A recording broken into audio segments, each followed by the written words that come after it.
have to communicate. Okay.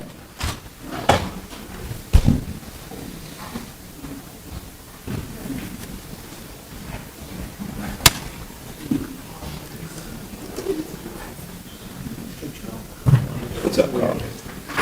Shitty. How was yours?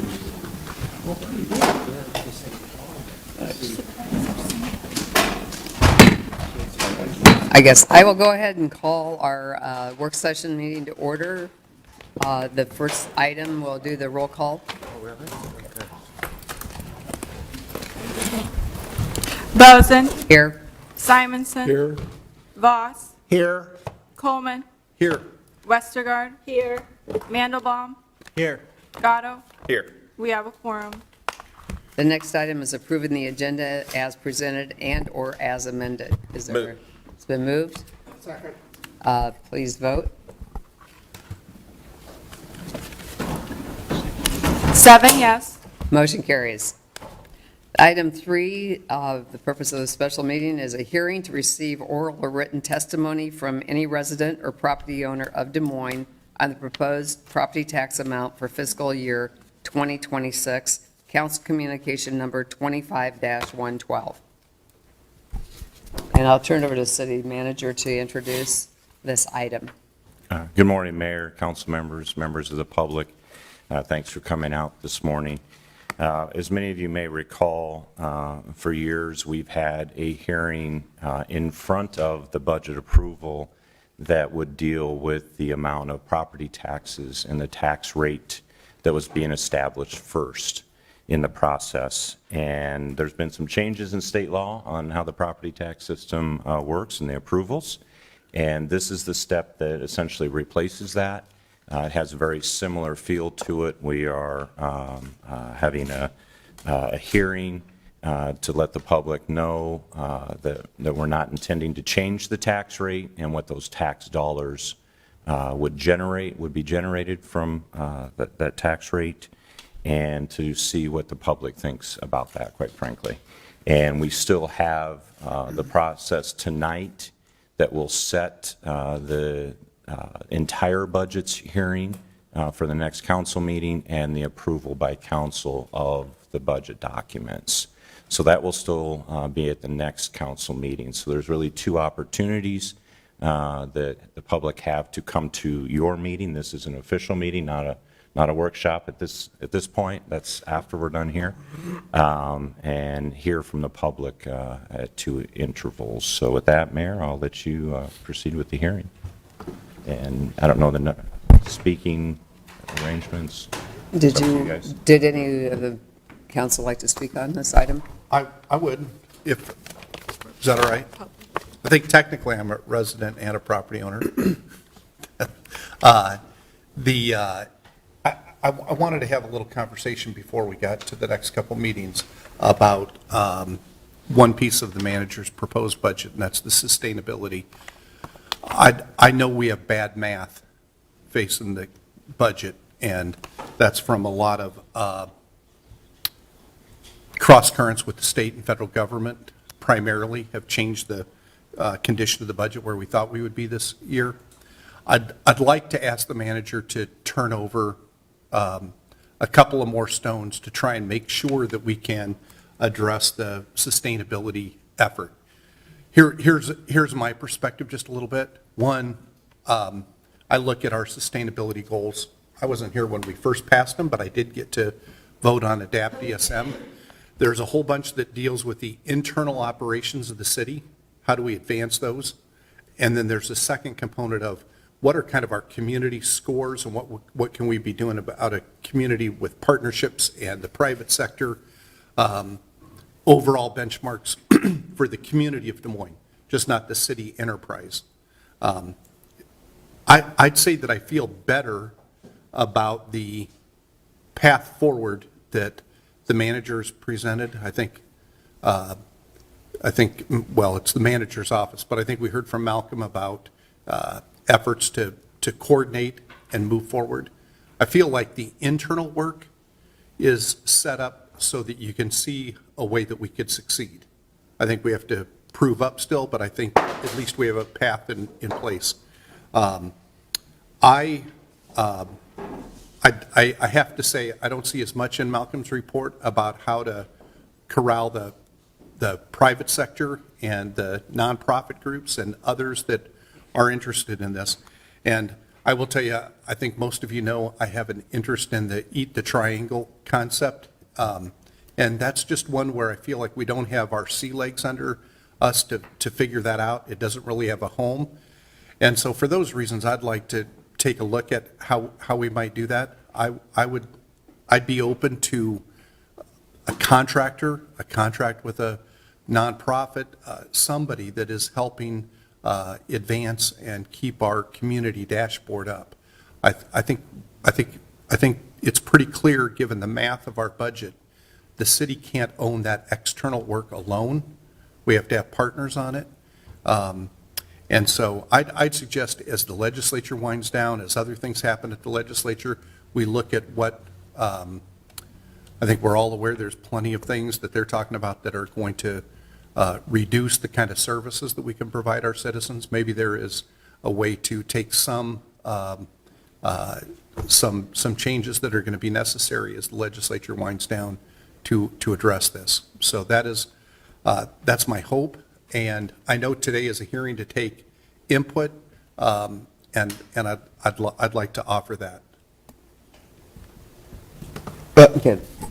I'd like to Councilman Mandelbaum. speak up on that too, because I've been having similar conversations. I think there's a support of the majority of the council to look at a variety of options. You know, I think there are things that have been suggested, and I don't think that we've scrutinized enough. So when we ask the manager to turn over rocks, I mean, it could be things like, when they're tight budget times, people typically look at the travel budget and make an across-the-board budget in the travel budget. If we did that, that would provide $80,000 if we just did a 10% across the board. So most of the travel would still continue, but that's a source for a significant amount. I think we should be examining membership dues and how we use consultants. There are a lot of different pots that we could take a little bit from, still do the core piece, and hit sustainability. I agree with some of what your assessment was. In terms of what I have seen on the internal side, I think there are things that we are no longer doing and will no longer do, even internally under this system, and I hope that we get back to that. But I think a step in the right direction is finding some ongoing funding for sustainability so that the coordination and the effort is at least maintained to some level. But I think, I do not think, even if we find something, that it will be anywhere near the level and what we were doing before. I still think this is a step back, but if we figure out a way to get some amount of funding, it shows our continued commitment, and I think it is important to show our continued commitment because I think, at least from my perspective, without that in the budget, I question our commitment based on what I have seen and the plans that I have seen. And so if we can find some dollars and make a real commitment, I think that would be an improvement from the current budget recommendation. So we will turn it over to the manager on that. Does anyone else have anything at the council? If not, we can turn it to the public, if somebody would like to come up and speak on this issue, on setting the tax rate. We'll give the standard amount of time, like, what is it, 3 minutes? So state your name. Thank you. Madam Mayor, members of the council, Art Whitmack, currently president of the Taxpayers Association of Central Iowa, representing taxpayers in Dallas, Polk, and Warren counties. I speak to you today on House File 718, the hearing currently going on, which establishes the maximum levy. From here on then, as has been pointed out, the various hearings are happening. Since 1921, we have been about transparency. And the legislature passed this particular piece with only one dissenting vote, unheard of a couple of years ago. Taxpayers constantly are complaining about property taxes. We have some concerns that what is being done, in addition to the transparency, on the one hand, we want the services, on the other hand, we don't want to pay for them. We are here to congratulate you for what you are doing to balance those two diverse interests. We support, Mayor Bozen, your efforts to meet with the chairman of the school board, Des Moines Schools, to find out what you can do cooperatively, regionally, to make things more effective. We commend you also and your council on the efforts you're doing through the MAC right now to find out what we can do regionally to make our whole region more effective. And to those issues, we say thank you, and we would like to support you. What the taxpayers received recently in the mail is valid information with respect to one issue. That is the maximum levy. That's all it says. Unfortunately, it also makes the assumption of an increase in the taxable assessment, which may or may not be accurate. In my case, totally inaccurate. So when people are looking at it, and based on the taxable assessment going up, double-digit increases in property taxes are implied. That's not the case at all. So we are doing whatever we can, and we appeal to the public who may be watching this to join us in getting a statement that is more accurate, similar to the one in Minnesota. We know the information. Let's share what it is. In the meantime, use the tax rates, the levy rates, and go to we have a website. Thank you. We can post that out on the website, maybe in some of our information. Thank you. Is there anyone else wishing to speak? Not, we will, no.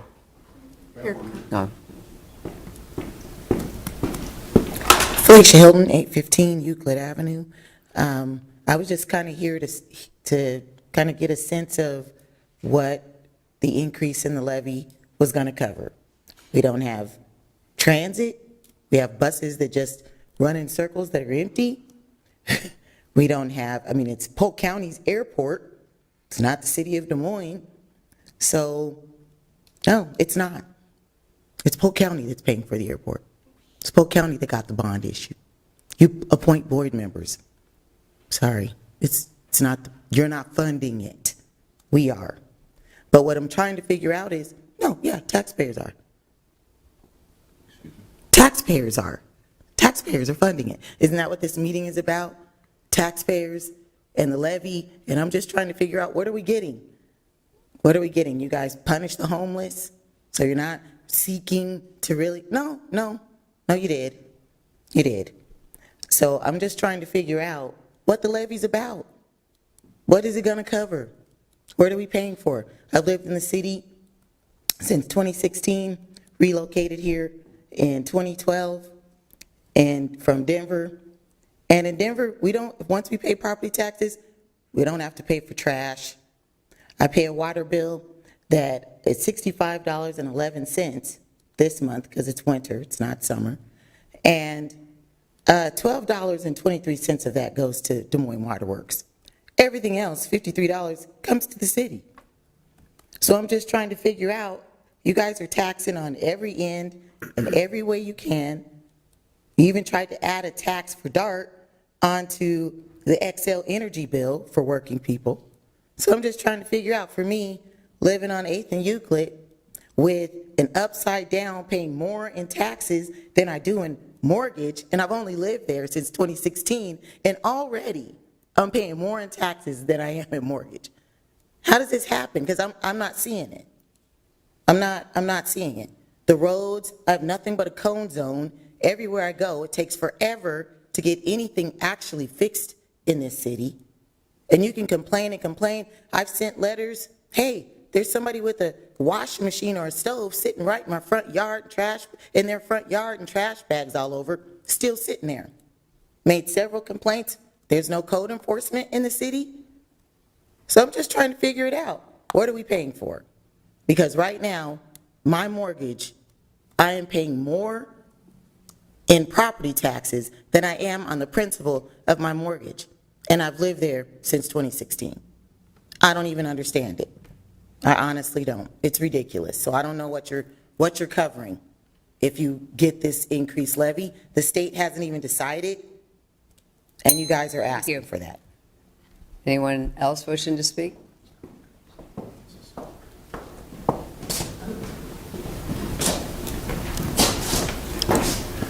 Skip Phillips, 1341 Broad Street. I had objected to my taxes, took it all the way to the state, and then my argument was rejected primarily because I'm not a professional assessor, which I think is a real problem if people can't represent themselves. Number two, like you, I'm also an elected official. I'm a township trustee for Greenfield Township in Warren County. Right now, we own, the fire station owns, I'm also president of the board of the fire station. The fire station owns property in Polk County which only has cell towers on it. We are using the revenue from those cell towers to pay for paramedic services because emergency services are not paid through taxes because it's not an essential service in Warren County. What's the problem is Polk County is charging us property taxes on that cell tower, which basically takes away money from paramedic. And I know it's not a big deal, but it just seems like Polk County is working hard to get a cut of the action. Thanks. Thank you. Anyone wishing to speak?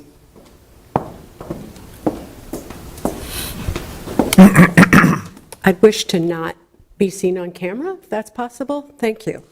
Hi, my name is Carol Maher. I live in downtown Des Moines in Ward 3.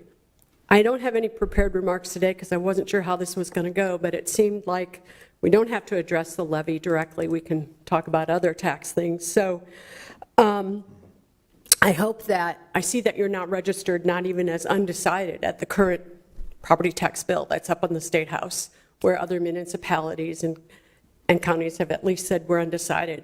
I saw that we were bitch slapped last week within 24 hours on the thing we were trying to do for construction projects, so I get it. But that's a big thing, right? That's a big bill that's going to change everything. So I hope that we could at least register undecided on that bill, that we have a little bit of concern. Councilmember Coleman is a little late to the party on the sustainability piece, but it would sure be exciting if there were things found that could continue to the support of that important initiative for our city. And I've been trying, and I love Nick, you know I love Nick Shaw. I've been trying to get my questions answered. I come to these meetings, right? I sit all day in this room with you. I come to all of them. I don't send threatening emails or voicemails to you, but I send questions through the portal like I'm supposed to send, and I don't get responses. I just want to know what programs in plain language are being cut to balance the budget. It's really hard to understand that because they're not out there in plain language, right? So please, if I could just get that information. If there are truly no other programs being cut, that would be good to know too. But it's, just give me the plain language, and all of us. Thank you. Thank you. Anyone else wishing to speak?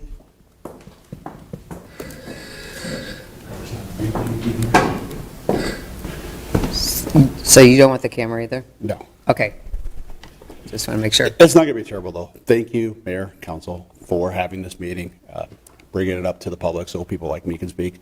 Much like the lady over here, I do pay more. Oh, yeah, can we give your name and address? Sure, sure. My name is Monty Weiland. I live at 3405 Valdez Drive. Okay. On Lower Beaver. Right. There's an apartment, I've actually talked to you at my house before, you were stomping for votes, and I supported you. So I want to first thank you for the difficulties and the impossibility of trying to balance a budget. You know, anybody can be critical, it's harder to be correct. So I just wanted to take a moment to thank you folks. Now, as far as my concerns with the city, it's the police. Don't want the budget cut for the police. And I'll tell you why. I live right on Lower Beaver Avenue. There's a 7-building apartment complex across the street. The police are there nearly every day, sometimes twice a day. We've had 2 murders over there. Do not want the police cut. We have people walking down the sidewalk all the time from one apartment building to the next with backpacks, and the police know they're transporting drugs, but they can't stop them. They can't stop them. I would wish that you would reconsider and look at carefully the police budget. Any endeavor has waste. We ourselves at home, we have waste. We know, say, why did I do that silly thing? You know, I could do this better. There's plenty of grounds for efficiency, but I'd ask that you reconsider and look carefully at the police budget, because people like us are relying on the police, and we just want to be safe in our neighborhoods. And that's all I have to say. Thank you, folks. Thank you. Thank you. Anyone else? See none, Your Honor, I'll move item 3 to receive and file the comments of Councilman Coleman and others, and Councilman Mandelbaum? Councilman Mandelbaum. Second. It's been moved and seconded. 7 yes. The motion carries. The next item is a motion to adjourn. Move. All in favor? Aye. Aye. We are now adjourned from our public hearing, and we will